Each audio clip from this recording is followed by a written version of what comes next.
we really do want to set the tone for a sacred space. So starting with a beautiful tune that some of you will recognize, and Habiba is singing on this song right here, along with Camela Widad, and Just let give your it time.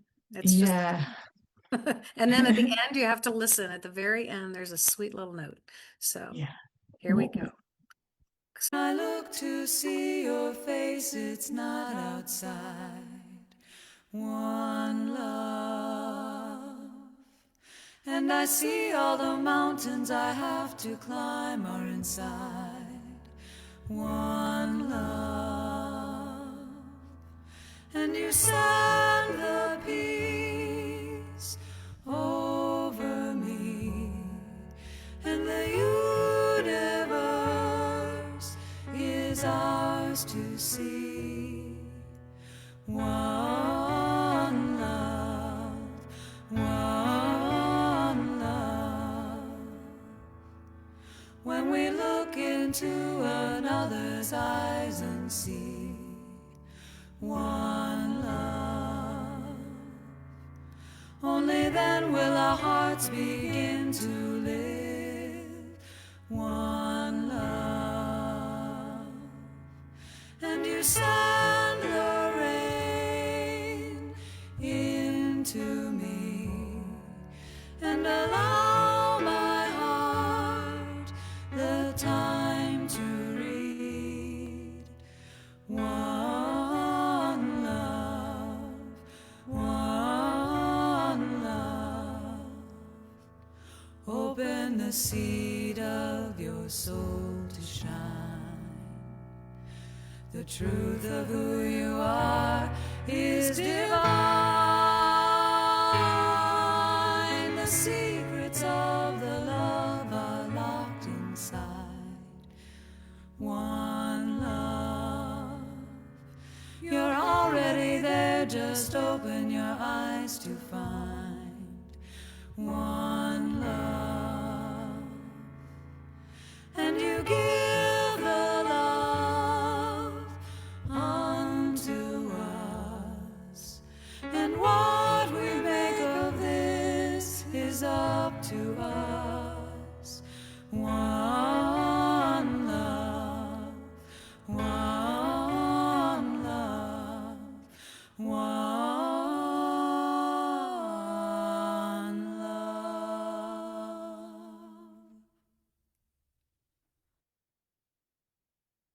I love you. It's my favorite part at the end. That is Habiba's son, Habiba's oldest son, saying, I love you. Who just graduated college, actually. So that was a long time ago. It's been a minute. Yeah. Oh, I needed that to bring myself down a peg or two. So welcome everybody in that sacred space of one love. So welcome everybody. Thank you very much for being here. It's so exciting to be celebrating this both with and for Debra. She's been working very hard on this book for a long time.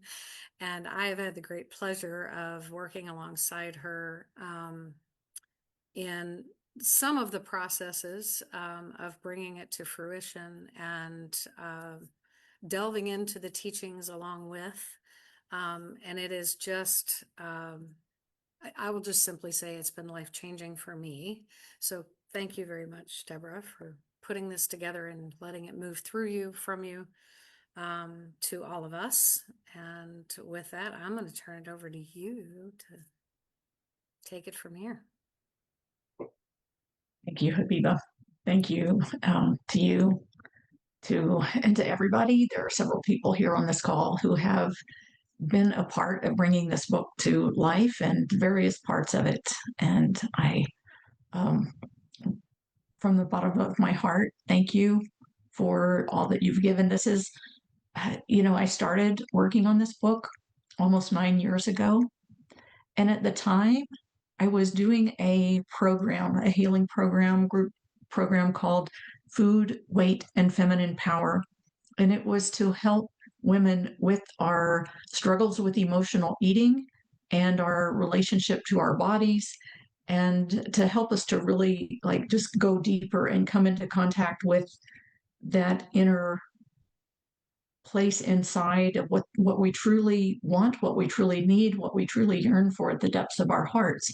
That place of ultimately connection with our highest selves, with our source, with the most intimate and deep and knowing part of ourselves that we yearn to return to. And shortly after I started working on the book, I ended up going to live with my father, who at the time was 94 years old and expected to live less than a year. So the universe has a way of working on things. First off, my dad just turned 103 last week, and I'm still with him. As Ram Dass says, if you think you're enlightened, go home to your family. I wasn't claiming enlightenment, but I thought I had what I needed in order to write this book, and I thought I knew what the book was going to be. Let's just say it evolved and evolved and evolved and evolved over time. I ended up going back to my childhood home, to my childhood town that I swore I wasn't never going to return to when I was 18. Right? And talk about been a minute. It's been a minute. So, at that time, I thought I'm never going back there, not going to live there again. Ended up going back and living with my father. And it's been a most joyful time. And at the same time, back in the old family dynamics, back in my childhood bedroom where, I grew up. And that's the place I live and work from now. And I'm in Montana right now, so I'm not at home. But just talk about returning to the scene of the crime, if you will, where all of my patterns developed, my patterns of, for better or worse, that have templated me with what these beliefs about what the world is, and all of my patterns and everything. So it's given me a lot more depth, a lot more introspection. I've had to really go deep, and I've put most all of it, except for what I've chosen not to, but most all of it, it's a stretch for me still, put most all of it into this book. And I believe it's come out to be something that can help others to go into that deep introspection and find the places of self-love, of self-acceptance, of self-compassion, of self-understanding. And the biggest part of it is understanding that our bodies, as much as we can come to abhor them or, loathe them in many ways for the way that they make us feel sick or feel deficient or feel defective or feel unattractive or feel, whatever comes up around the things we put on our bodies and blame our bodies for, and, distance ourselves from our bodies for. As much as all of that, there is an incredible, incredible, incredible vessel of wisdom here that does what it does because it hears your yearning to return to the truth of who you are. And it has all of these guides and signals that are calling you home to yourself. So in reality, when your body is speaking to you in whatever terms it is using, it is not because it is defective or broken. It is because it is calling you home to know the truth of yourself.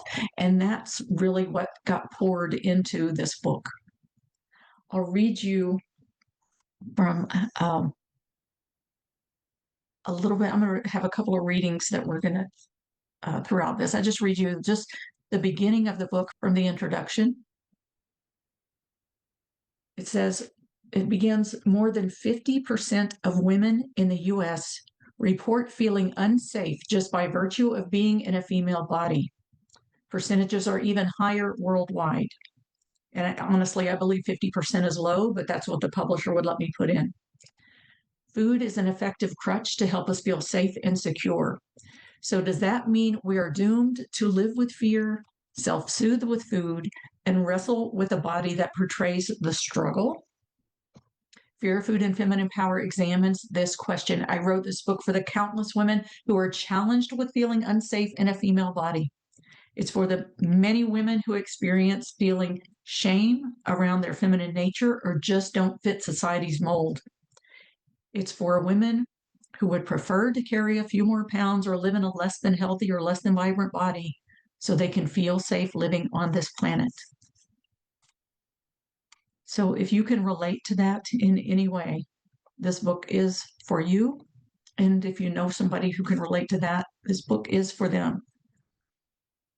At the last paragraph of the introduction, our transformation, because here's the thing, underneath the part of us that struggles is the part of us that knows our power, and that is our power, and that is waiting to emerge and to become the incredible beings that we are.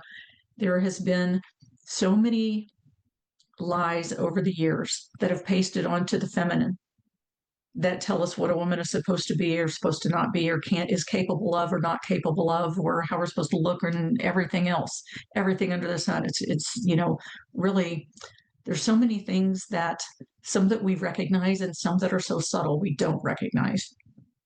But ultimately, it is time for us to shed all of that. And this is what the book is about, shedding all of those patterns that have been pasted onto us and allowing that truth to emerge from within. And this book is a really good guide for that, because it does point out a lot of things historically, culturally, that we can peel away.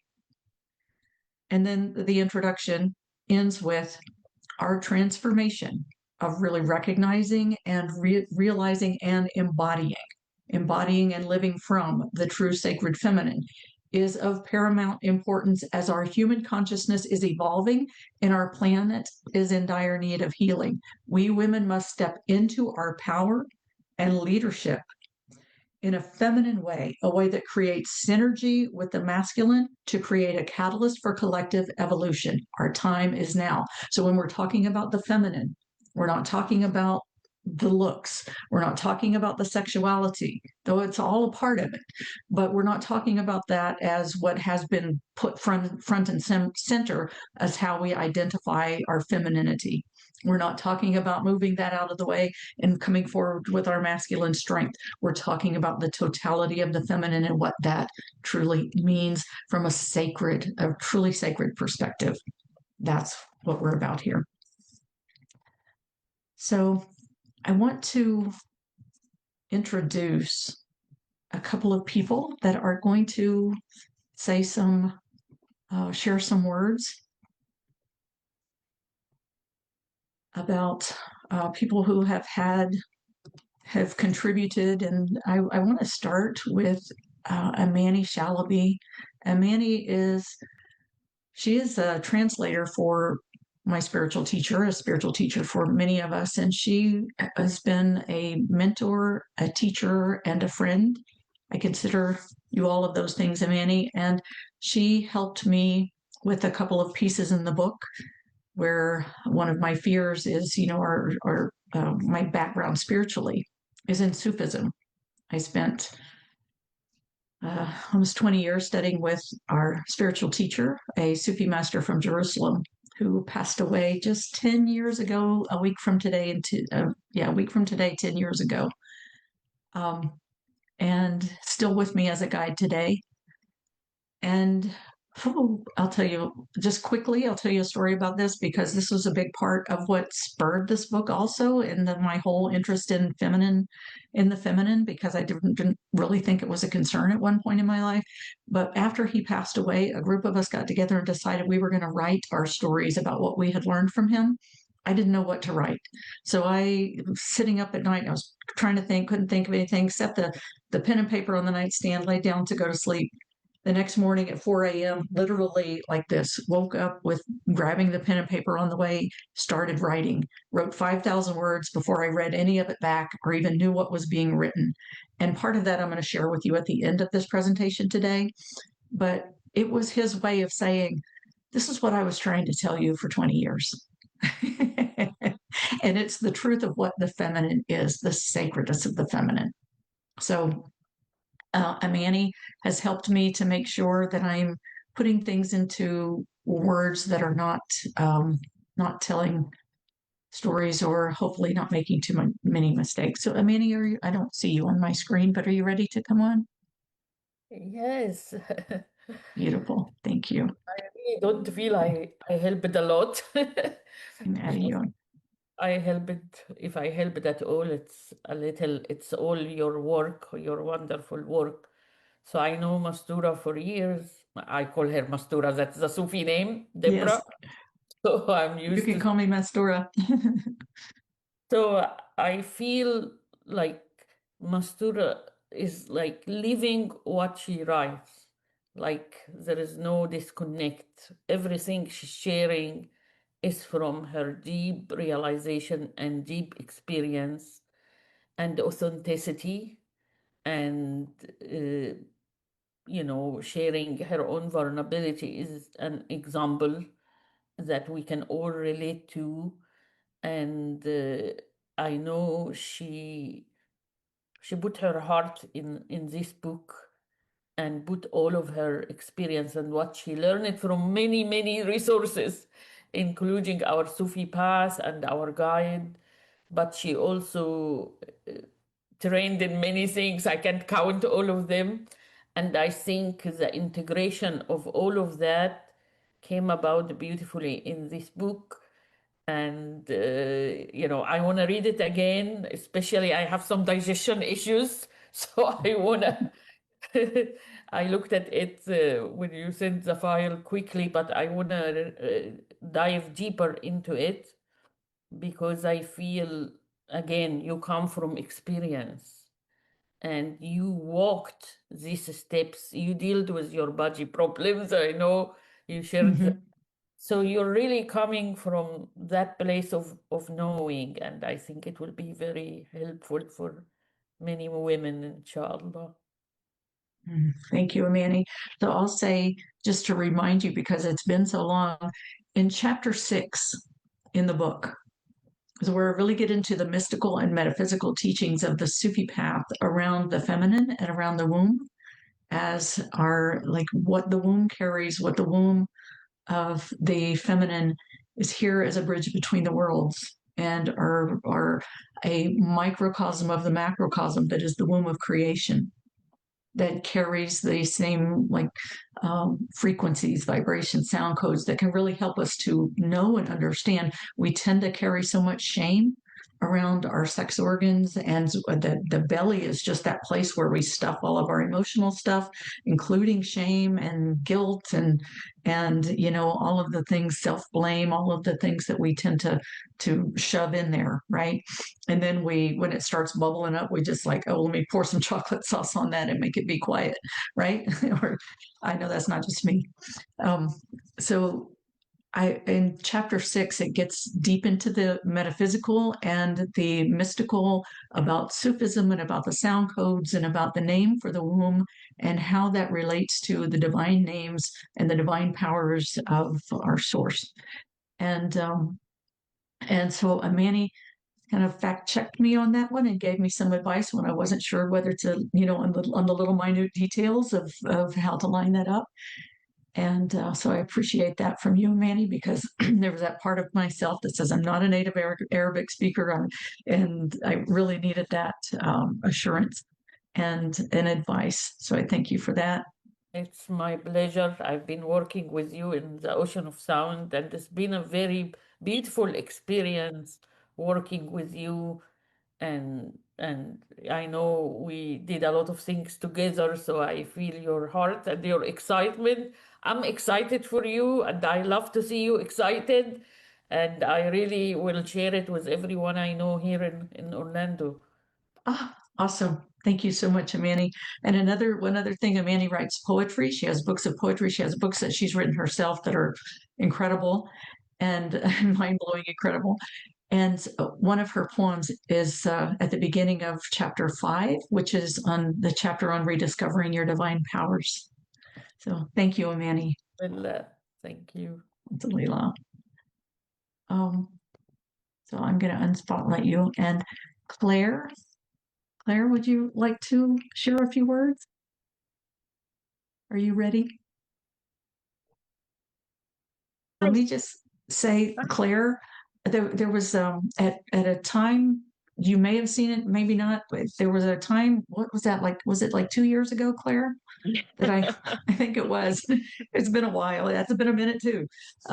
Where I put out a call I just felt like, oh my gosh, I need help and really like making this understandable and making it coherent, making it everything. So I put out a call to friends and friends of friends to do a read through of the book chapter by chapter and give feedback. And I am eternally grateful for Claire's feedback as you're reading this book, as there are things that are more understandable and make more sense.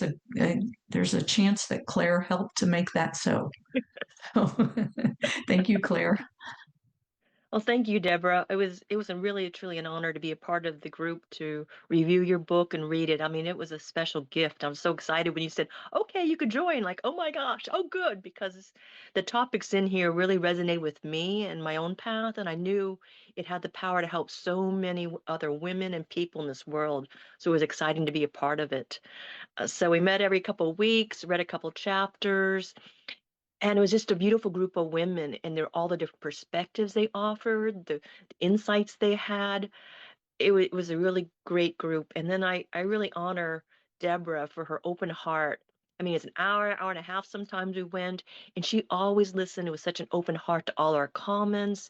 She embraced them with such respect. And it's not easy getting feedback and thinking, oh, I need to rewrite that section or get more facts and things like that. But she always had such an open heart, and she truly wanted to make this the best book she could for everyone, to help everyone understand it, to make it readable, the organization, any trigger warnings, just everything she really took under heart. And I really appreciated her open-heartedness. And for myself, as I was reviewing the book, I was going through the Caritas process and feeling the healing, the subconscious beliefs that you learn about through your own patterns. And it truly helped me to feel more safe and uncover things that I didn't realize I had that were keeping me a little more fluffier than I'd like to be, and to feel safer in my body, not only physically, but just even being around in different cities and walking by myself. I feel stronger and more confident now by going through Deborah's book. And it really helped me to bring healing in my own life and insights to help let go some of those subconscious belief patterns that were perhaps keeping me, eating more than I should and comfort eating.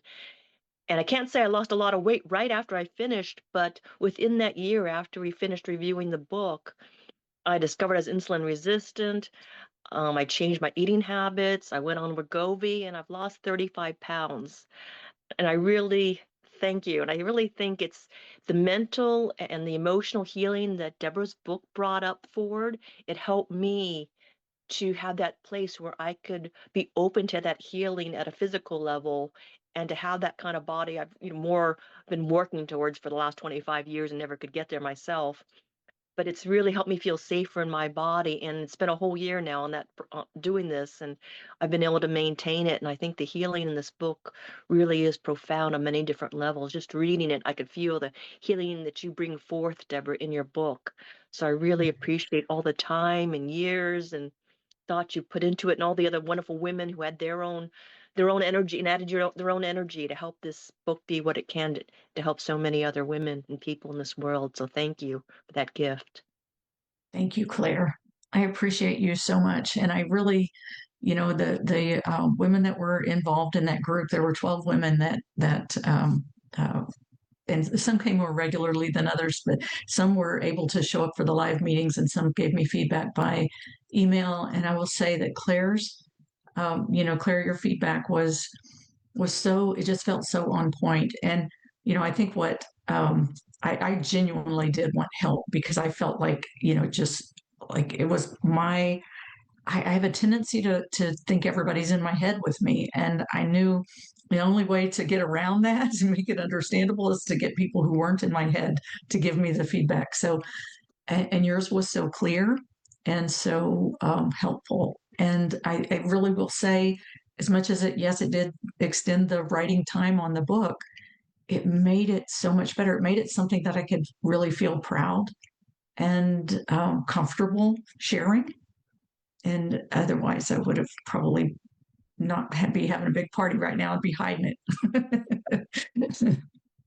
So It's thank you beautiful. so Thank you much. so much. And all the other women who helped. It was an incredible process. Yes, yes. And I will say yes to all of the women who helped. Everyone gave just yeah, everyone gave that just something really special that helped to make it that much better for the reader experience and hopefully for the healing experience as well. Thank Definitely. you. Thank you.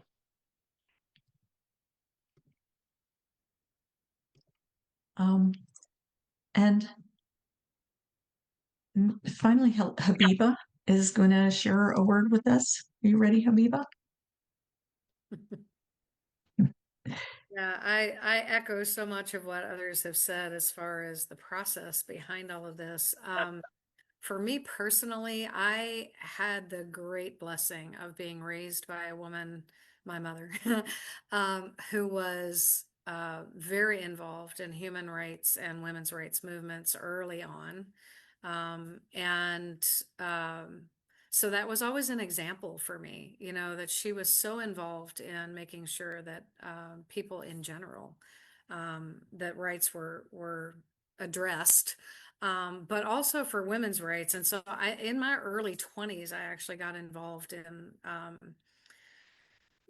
getting women involved in the Catholic Church, like that was a really big deal. And so there was always this point for me. I also took another class in my early 20s that was keyed into the media and how the media distorts things. And so I feel like, I was raised with a certain level of awareness and very much an independence. And a lot of what I also saw in that was a tendency to go masculine in order to fight those fights. And that was always so uncomfortable for me because I didn't want to go, but I did, there's always that piece.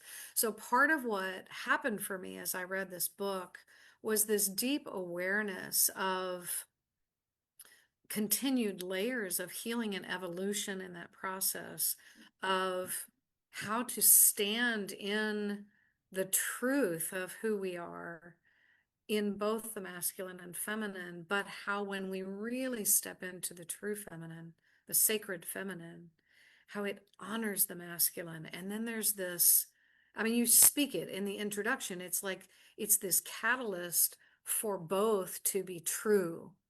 And for me, like that's the journey, and not just internally, but also the way that that can be expressed in the world.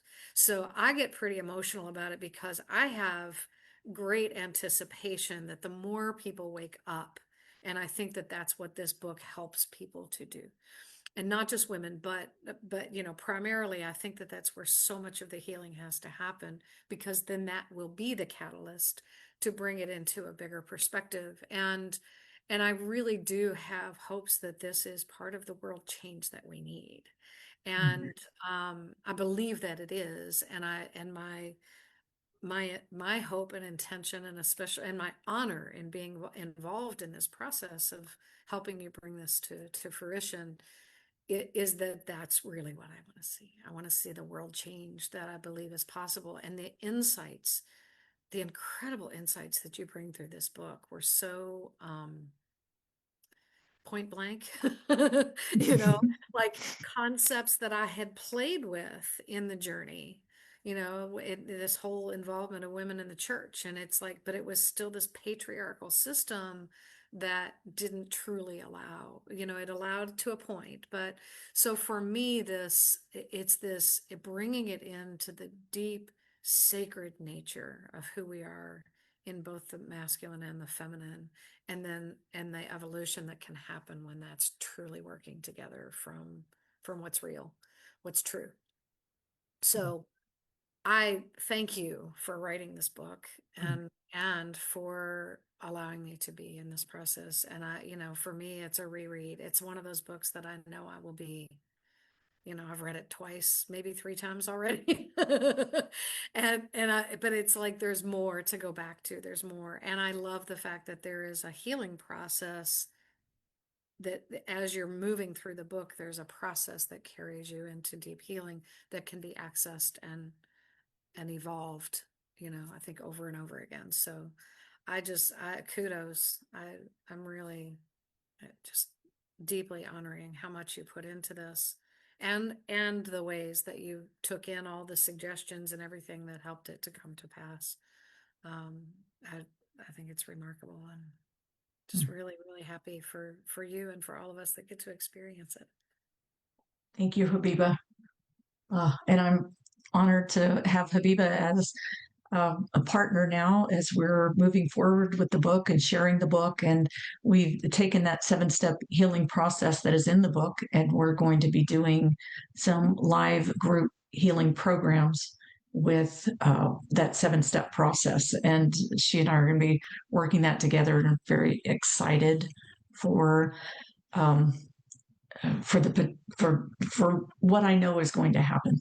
The transformation. I've used the 7-step process before in healing programs, and it was interesting because I had it laid out in the book, and then I went into meditation and I thought, okay, it's done. I went into meditation and I just asked that question, okay, is there anything else? And of course, oh, now that you ask.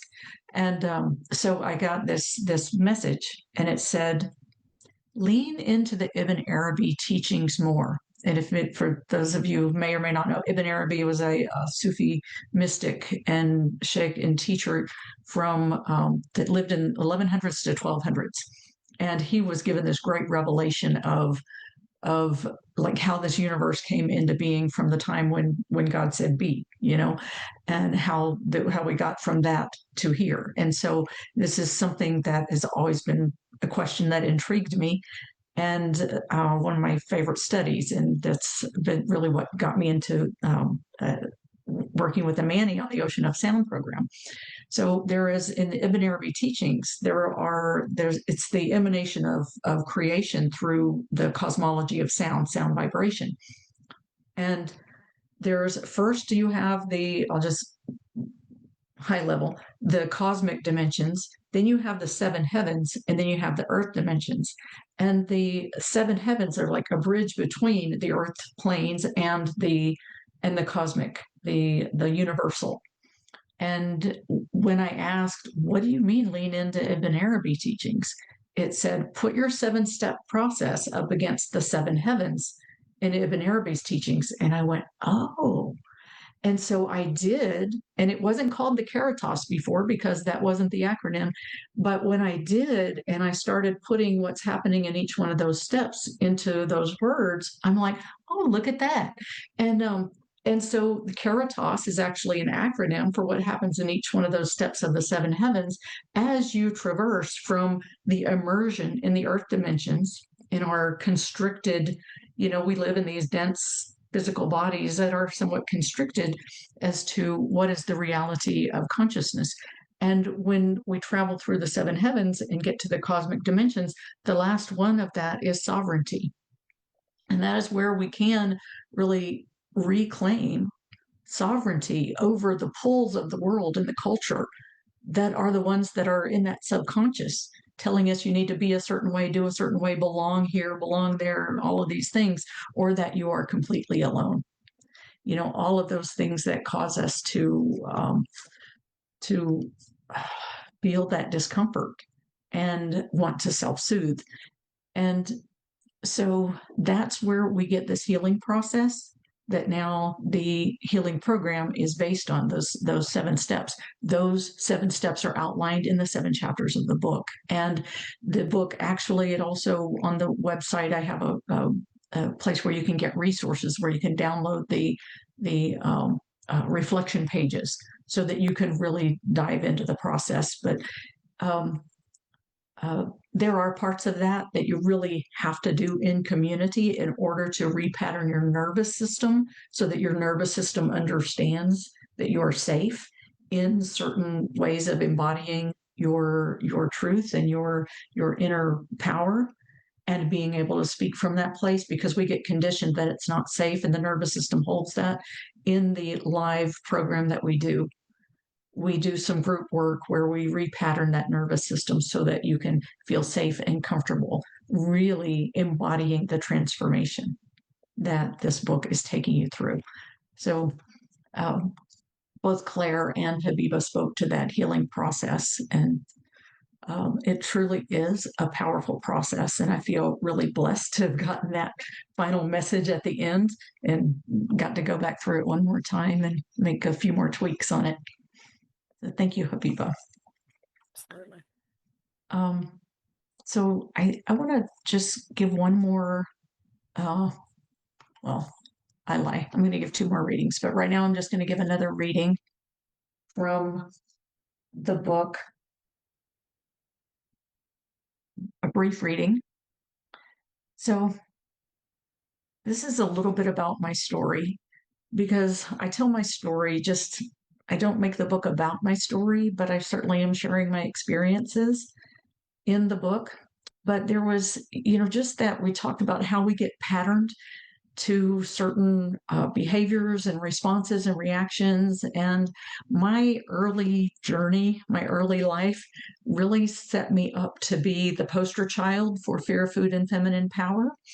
And, really played right on course with how we this is the whole thing, right? All the textbook psychology things, as well as the spiritual, and how we first, we come into this earth with these beautiful beings with a connection and a knowing of our connection and why we're here, what we're here to learn, and the wisdom we're here to gain, and the purpose we're here to serve, and all of those things.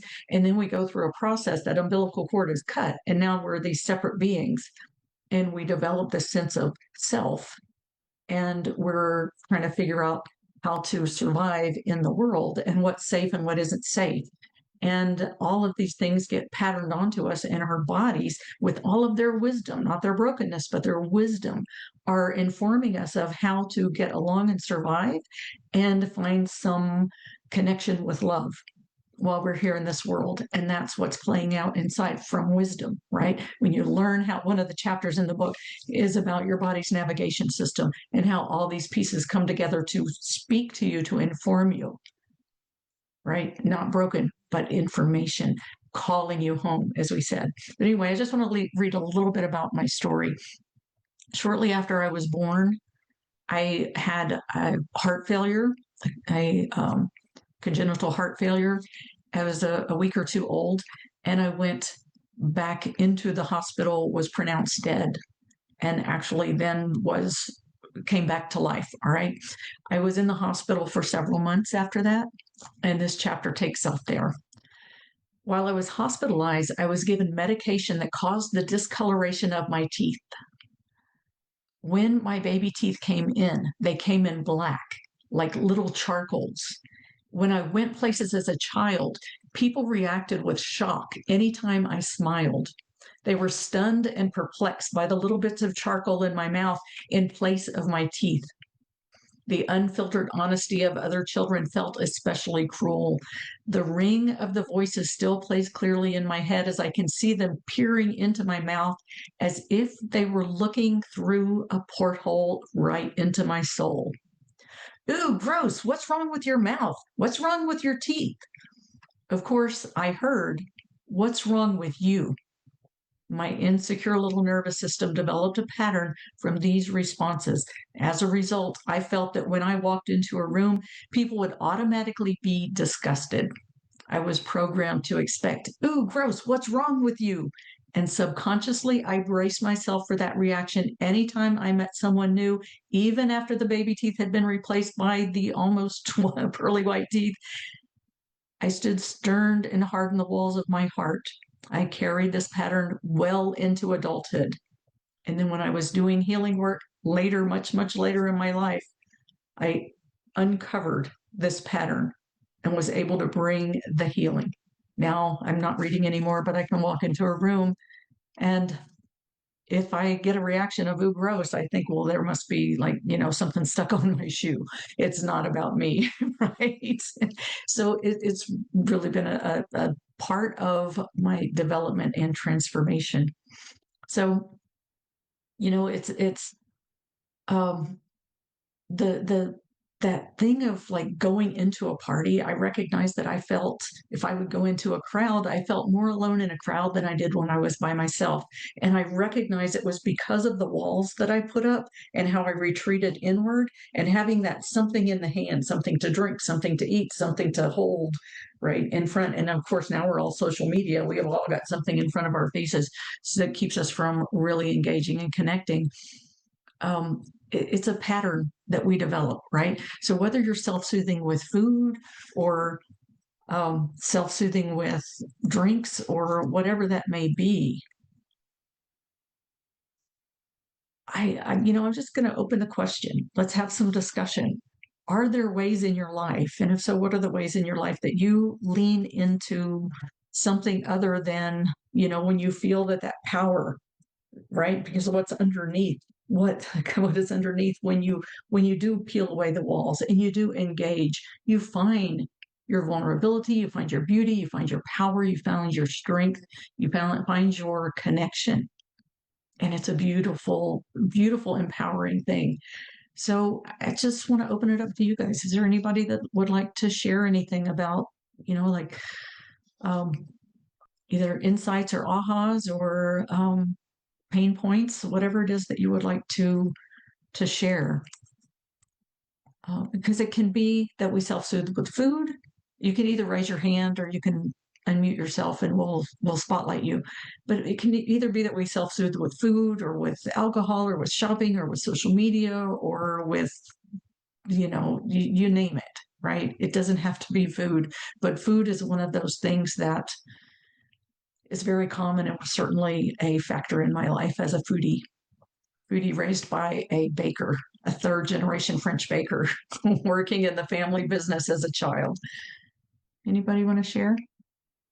Again, thank you for being here. Habiba, do you want to read the chat? Sure, I can do that. Okay. So Nataline says, I self-soothe through information, reading articles on the internet. I totally get I do that sometimes when I find myself, like unsettled. It's like I'll find myself searching for information. So yeah, Randy says she definitely comfort eats. I get you, sister. I love that comment you made earlier about pouring chocolate sauce on it, because chocolate is definitely one of my things. Oh yeah, mine too. Yeah. Yeah, just open the floor. Any questions, any thoughts, any ahas? Shopping therapy. Yes. Yeah, and talk about combining the social media, the online, and the shopping. I combine all of those into one self-soother. Yeah, I've gotten into the habit where, because I know that there are times when I'm on social media and it has become so ad laden lately. So there's always stuff coming up. So what I've started doing is sending it as a message to myself, and like I'll look at it later. I'm not making any momentary decisions. I look at it later, and I find that I never go back to it. That's smart. If I act in the moment, there are many times that I've bought things I really don't need or want. Yeah. And I just want to say a thing about, one of the things about food that I think is especially like when we heal that relationship, we're healing so many things. Because, when you think about it, when you're in the womb, and the womb, we talked a little bit about, that metaphysical connection with source in the microcosm of the macrocosm, being in that microcosm of the cosmic womb of creation, which contains so much of the essence of the divine creation. And I really go into this in a lot more detail in the book. But when we're there, we have an umbilical cord that is connected. We are held and we are swaddled in this place. And we are fed through an umbilical cord. And there's nothing that we have to do to try to seek out our own survival. After we are born and that umbilical cord is cut, now we have to be active. If we're even an infant, we have to suckle, we cry, we have to be active in our own seeking of sustenance. And we're no longer swaddled in that womb all of the time. Sometimes we're swaddled, but not always swaddled in that womb. And we're on the one hand, we're breaking free. We're also meeting with new things of what the heck is this and what do I do with it and what does it mean?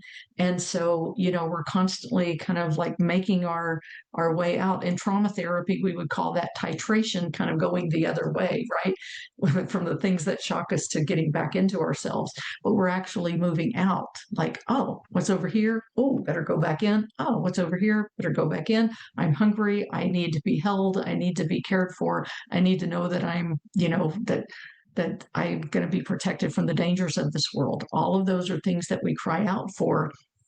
And food is, whether it's through that being held, having that passive sustenance, suckling the breast, being held to the heart, it nurtures us. It gives us that comfort. It nourishes us. It grounds us, right? Because we can feel that connection into our bodies of like feeling that groundedness and that presence, that connection to earth through foods, a connection to our Mother Earth. And it gives us those comforts that other things can't. And I think that's why so often it's like the last thing to go, in our addictions or our compulsive behaviors. And the healing of that relationship with food is also among the most profound. And so that's why, other than that was my path specifically. But I mean, all of this, I touch into all of this in the book as well. Just the significance of what food is. We need it. We need it. And it also, in more recent years has been engineered to trigger that pleasure reward system in the brain. So that, when we're wanting to avoid discomfort or seek pleasure, it does just what a lot of drugs do, right? So, and at the same time, when we recognize, like at times when the discomfort is really strong, it can be a form of mercy, of helping us to feel more comfortable. And when we recognize that that's not going to work for us anymore, that form of mercy will change, and we can recognize a deeper part of ourselves. And that's the healing. Okay, so I want to go ahead and move along because we have some very exciting things to share with you. Let's see, we're going to give away some prizes. And we've got some exciting prizes, and I'm going to let Habiba and Mary Vanna White. Mary Vovers Brown is today called Mary Vanna White. And so they're going to facilitate the giving away of some prizes, and then we're going to announce the winning name for our healing program and the winner for that. Do you want to show the website real quick before we do the prizes? Well, sure. So people see, we can talk about the program and people know what that is. I do want to make sure that people see that, and we're getting toward the top of the hour. So yes. Okay. So I'll do it quickly. Let me get back over here. All right. I'm going to start with, okay. A lot of I'm a geek. I'm a total geek nerd, and I'm like, pop-ups. I'm a total geek nerd and love to do like the technology side of things. So here's our website, right? Join the launch celebration. That's where you are right now. You have a link here to buy the book. If you haven't got the book, please get the book. This is fearfoodfemininepower.com. You can also click this link right here for the healing program. And the healing program that we're doing is December 3rd of 2025. You see, I don't have the new name on here yet because we haven't announced it, but this will be replaced with the new name of the program. And the reason that we're starting in December, we thought about waiting until after the first of the year. And then we thought, when is the most challenging time that we're talking about in this program and in this book? It's in the holidays. Holidays because you have food, and holidays because you have family. So all your triggers converge into one time. So we're going to start this program on December 3rd, and that will give us 3 weeks before the Christmas and New Year's break. Will still be available to support you during those 2 weeks of break. But in these first 3 weeks, the part of the program really covers what you need to know and to understand in order to break the subconscious triggers, or to release the subconscious triggers, so that your automatic patterns aren't just driving you into those places that you don't want to be. So we're going to start on December 3rd. We're going to go through those first 3 steps of the healing process and support you through the holidays, and then come back in January and really dive deep into the other parts of the healing. If you look at this website right here, there is a message from me there, and some information about some of the topics that we're going to be covering here, and some testimonials and endorsements that I've received for the book, which are just heartwarming and phenomenal. You'll see everything that you receive from the book. We're going to have 12 live group sessions. We're going to have office hours after each one. There are some people I know that are from overseas that can't make the evening sessions. Our regular sessions are going to be in the evenings on Wednesdays, and the evenings in U.S. time. So 8 p.m. Eastern time, 5 p.m. Pacific time.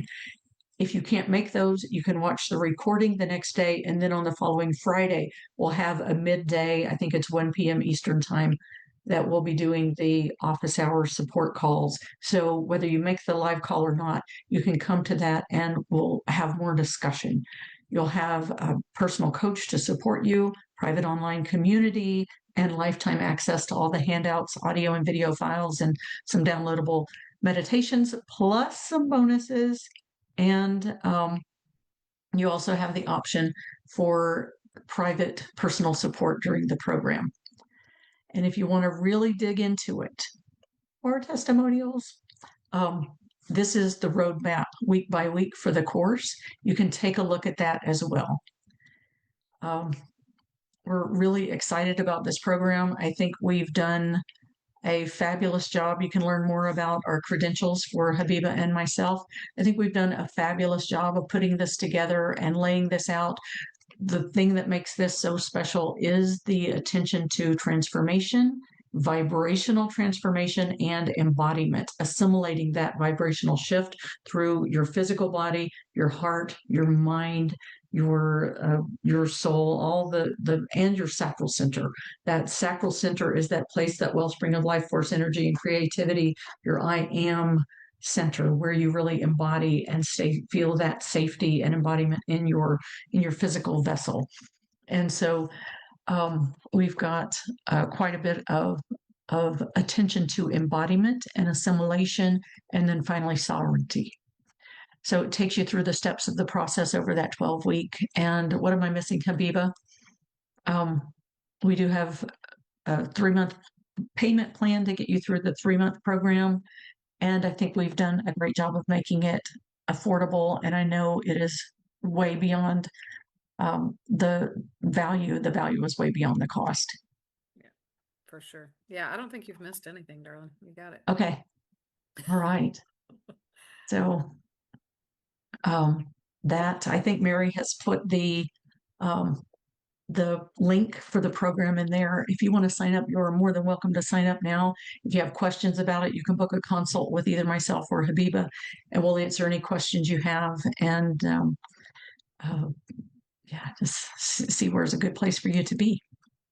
Exactly. Yeah. And so the other piece that I want to make sure we do highlight there is that if you have like personal questions about the program and whether it's right for you, there's a consult link. So if you go to, tell me the name, is it? It's spearfoodfemininepower.com/consult. And there's a link on that website also. Yes, there is. Okay. That's the point that I'm trying to get to. So if you just book a consult right here. You can book a consult with either one of us and we can talk you through your personal choice with that. So, Yay. Okay. I think it's time for prizes. Yay. Let's give away some prizes. All right. So Okay. 2 of you are going to receive copies of the book that Deborah mentioned earlier. One of the first, I think it was the first one you wrote, wasn't it? While We Were Silent. Yes. Okay. That's this one right here. Yeah. So Um, this is the stories from 12 different women who contributed to this book, sharing their healing stories from sexual trauma. It is really a deeply beautiful book. So we're going to spin the wheel for yes. 2 of those. So if we can bring Mary Brown's screen up, she has a wheel Voila. to spin. There we go. All right. So for the first copy of this book, Shuffle everybody up. Okay, we ready to go?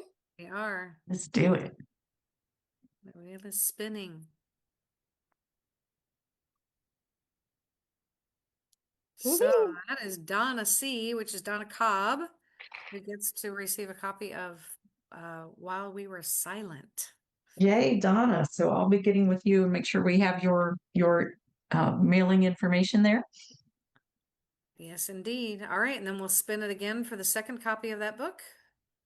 Okay, we'll do 2 copies of that book. Congratulations, Donna. You're going to love it.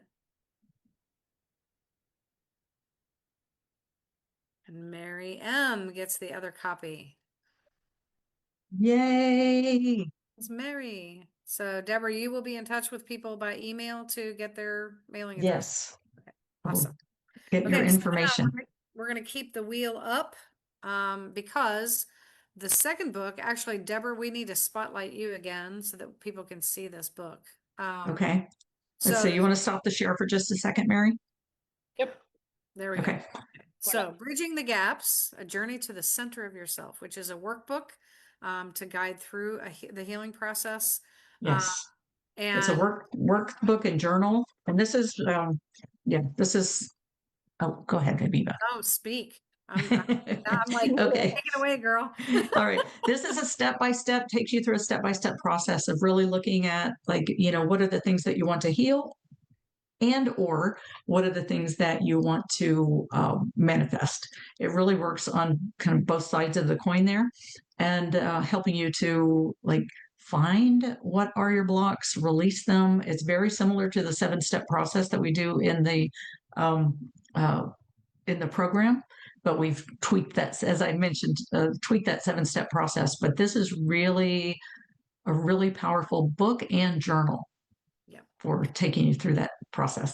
Well, and I will be honest with you, I think my sense of it would be this would be a great book to do before getting into Fear, Food, and Feminine Power, because it'll help you to clarify the pieces that you want to work with. As you move into and we'll do some of that at the beginning of Fear, Food, and Feminine Power too. So and just to say, so this gives you the physical copy that you can write on.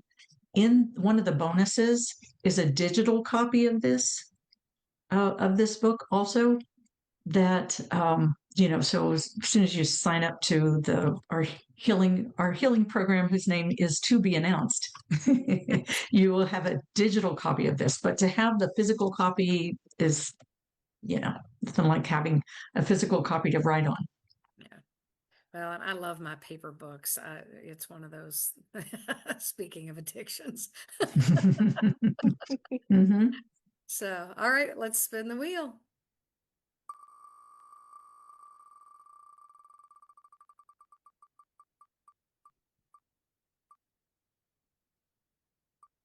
Oh, just tipped over. All right. So Katie. Who I think had to leave early. I can't remember if she's still on the call. Oh, I saw her a minute ago. Okay, good. She had posted a note in there that she might have to leave early. So Katie, you are getting a copy of the GAPS workbook, and we'll do one more spin for the second copy of that.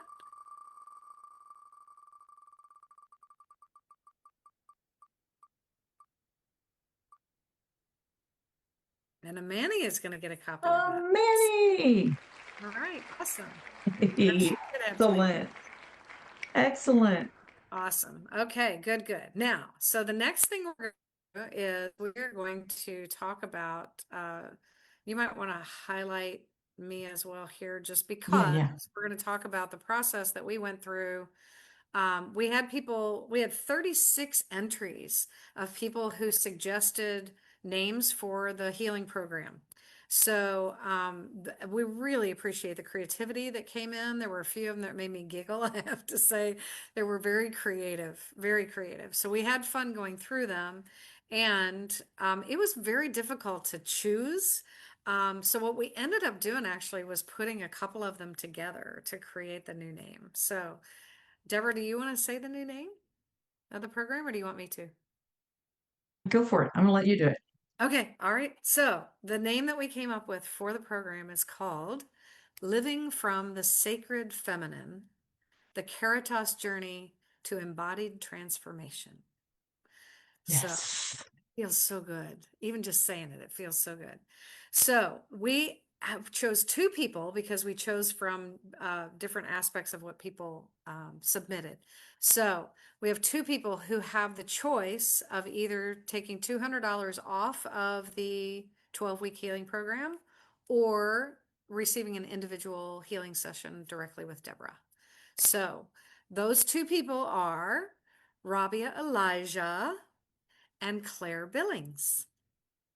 Yes. Congratulations Thank to you. the two Well, of and I you. want to say thank you to everybody who submitted entries because they were fabulous. They were fabulous. Sarah Elijah was living from the Sacred Feminine, and Claire Billings was the Caritas Journey, and also had a couple that included embodiment.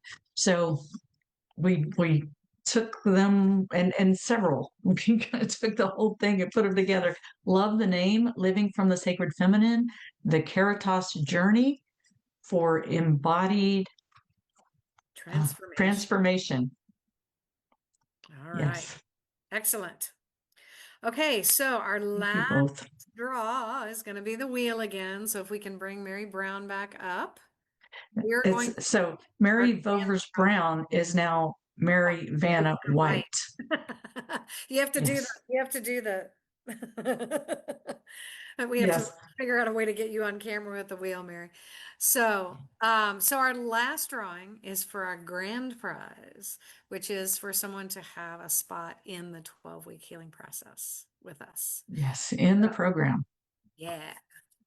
So we'll give a good spin for that last one. Here we go.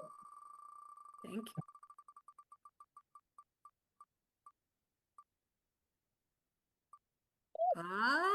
Rabia Jamila. Congratulations. Oh There's the my. applause. Excellent. Okay, Okay. good stuff. So Yeah. congratulations to everybody who received one of our prizes, and thank you for being here. And Mister, I'll let you give closing words, and then we'll close out. Yeah. Yeah. So I am honored and humbled and feeling so much deep gratitude. I want to thank you all for being here and thank you for your support. Every one of you who is here, most of you I know, and you've been a tremendous support in my life. And I can't thank you enough. I cannot say the words to thank you.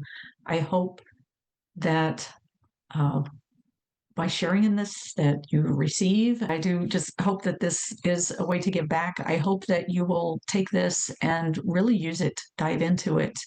When Widad isn't here, but one of the things that she said, and it's on recording and shared publicly, so I'll repeat it, is that even though she had done 25 years of healing and working with the healing, that getting into this book and doing the process in this book, she still found so much healing from it.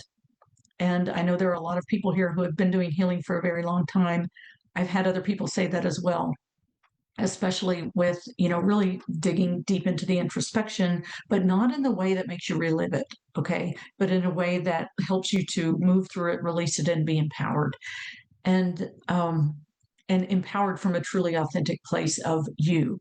What is authentically you that is wanting to come forward, not looking at some picture of what empowerment looks like and trying to emulate it. trying to mirror it, but really finding the authentic you.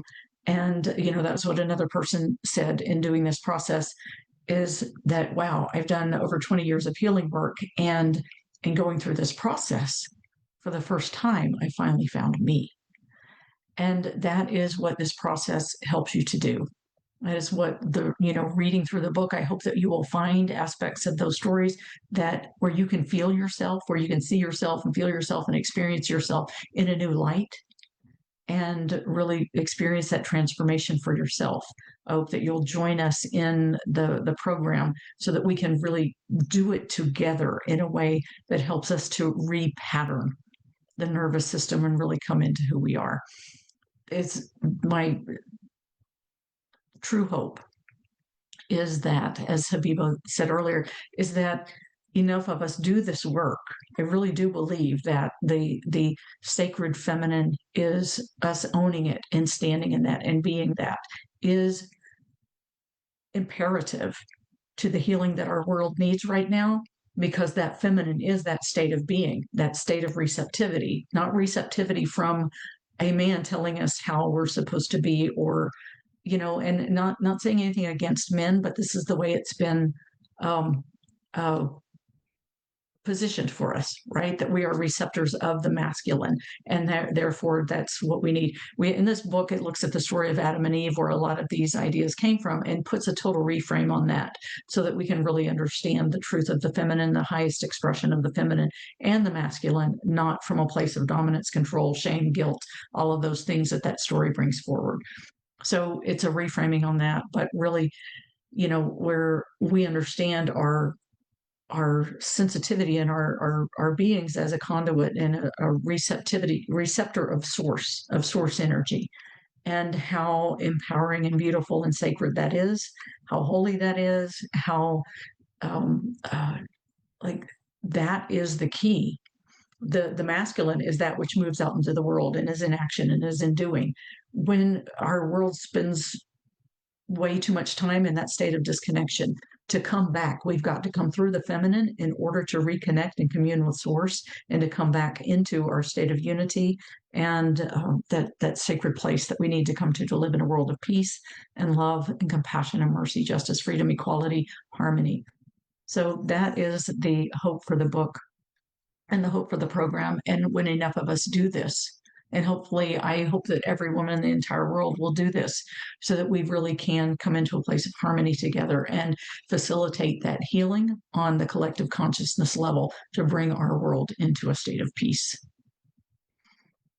And I'll close us out with one more reading. And it's a reading, I mentioned earlier about when CD, when I wrote that chapter for that book, and it wrote itself basically when I grabbed the pen and paper on the way up and wrote over 5,000 words before I read it back. And CD said, "This is what I was trying to tell you." I'm going to read what I have come to call the Sacred Essence Manifesto. And this is in this book as well. So take this in, repeat after me. This is your Sacred Essence Manifesto. As a woman, I'll read it to you instead of the I am. I'll read it to the you are, so you can really hear it. As a woman, you are created as a sacred being with gifts and abilities that are inherent in your creation, that are extremely powerful beyond the power of this earthly realm. You are worthy of love, honor, and respect, no less than that, from anyone, including yourself. Your divine essence is a bridge between the worlds, a bridge to source. You carry the wisdom of earth and spirit. You are a nurturer and protector of life, a knower and connector of the subtle realms with true power and strength beyond worldly physical strength. This is a truth of creation, a truth of existence, and it does not change regardless of what you have done or not done in your life. This is not dependent on the beliefs you have in yourself. This is a divine truth. This is a divine truth. one of those things of the universe that is unconditional. And this is, I hope that by the end of the book and by the end of the program, you will recognize this as you recognize the grass is green, the sky is blue, the sun is bright, and you are you. That's all. That's an original poem. It's in the book. Grass is green, sky is blue, sun is bright, and you are you. You are a sacred being. Your sacred essence is phenomenal. And I want you to know that and realize that. So we're all coming into this place, and our world desperately needs us to know that. Amen, sister. Amen. With that, I thank you, thank you, thank you. And be in touch about the prizes. And please get a copy of the book. Christmas is coming up. If you have friends that you want to share it with, please buy them copies of the book for Christmas. I'm going to put lots of plugs in on myself.